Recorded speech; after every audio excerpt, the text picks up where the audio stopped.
If you're truly chosen by God, then you've probably been through this. Your heart got entangled with someone God never sent. And here's the brutal truth. It didn't just cost you time.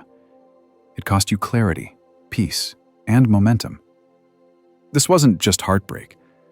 It was warfare. Because when you're called, the enemy doesn't just attack your body, he targets your soul. Number 1. The enemy forms ties to delay your destiny. Samson didn't lose his strength in the arms of a stranger.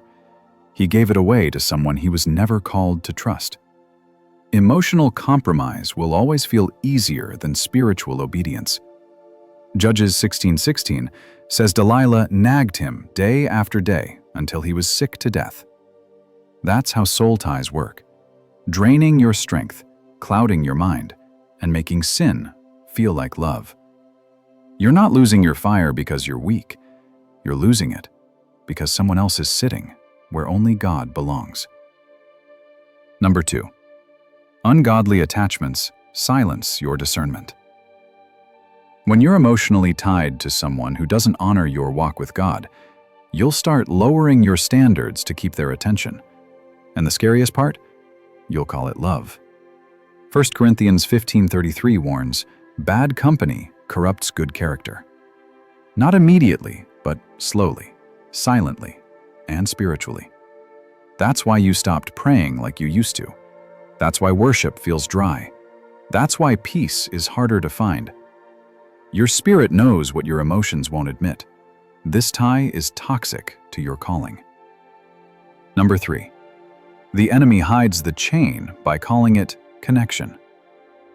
Not every relationship that feels right is from God. The devil doesn't show up in red horns. He shows up in soulmates, DM conversations, and emotionally charged bonds that never lead you toward God.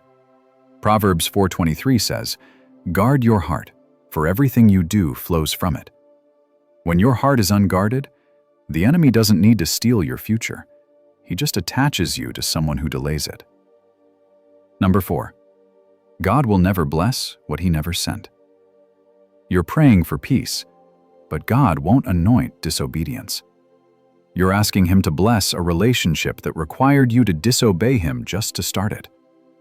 God won't compete for your heart. He'll wait until you surrender it. And sometimes, deliverance looks like disconnection.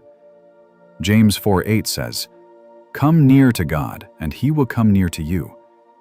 But that often means walking away from what's been pulling you further from him. This isn't about being cold. It's about being called. Your feelings don't determine your future. Obedience does. So cut the tie, delete the number, block the access. Pray until your soul is clear. You are not rejected. You are protected. And once you're free, you'll realize what you called love was really a leash. But whom the Son sets free is free indeed. Friend, let God know you're listening.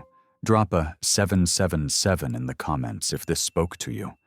He's revealing truth, aligning your steps, and preparing you for greater. Keep pressing in. You're chosen. Stay rooted in truth. Jesus is the way to God. Through him, you can find forgiveness, peace, and a brand new joyful life. And he is reaching out to you today.